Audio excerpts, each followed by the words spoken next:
Bonjour. Aujourd'hui, c'est la fête de Sainte Perpétue et Félicité.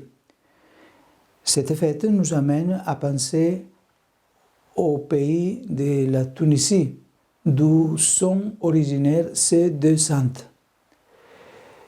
Elles ont été détenues à Carthage lors de la persécution de Septime Sévère, avec 3 autres catéchumènes adolescents, ainsi que leur catéchiste Saturne.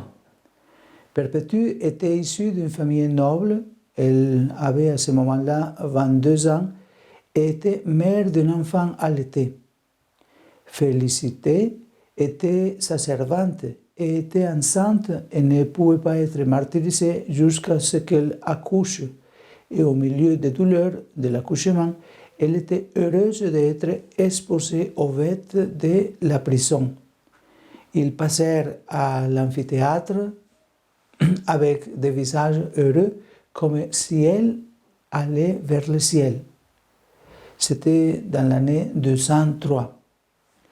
Moi-même, j'ai été dans ce lieu que le gouvernement a à moitié abandonné, mais où on sent la grâce de Dieu là-dedans. Prions aujourd'hui pour la petite communauté chrétienne de la Tunisie. Comme pilule, demandons à la Vierge Marie de nous aider à regarder ce monde avec des yeux plus sages. Nous pouvons contempler Dieu dans chaque créature, car la beauté de chacune d'elles est le reflet de la perfection de Dieu.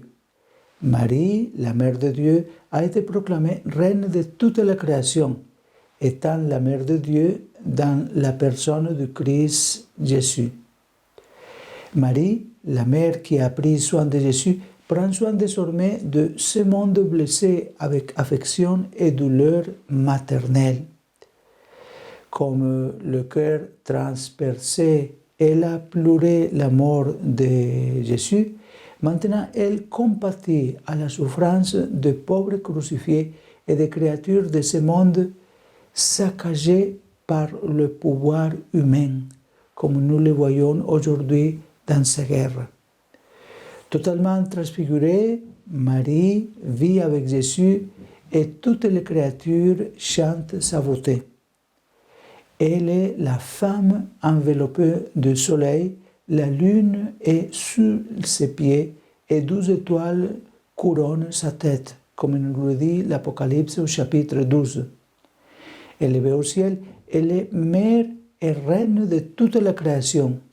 Dans son corps glorifié avec le Christ ressuscité, une partie de la création atteint toute la plénitude de sa propre beauté. Non seulement elle garde dans son cœur toute la vie de Jésus qu'elle conserve fidèlement, comme nous dit Saint Luc chapitre 2, mais elle comprend aussi maintenant l'essence de toutes choses. C'est pourquoi nous pouvons lui demander de nous aider à regarder ce monde avec des yeux plus avisés, pleins de sagesse, et à nous soucier de la préservation et la régénération de ce monde. Que la Vierge Marie vous accompagne et qu'elle obtienne beaucoup de bénédictions sur vous. Amen.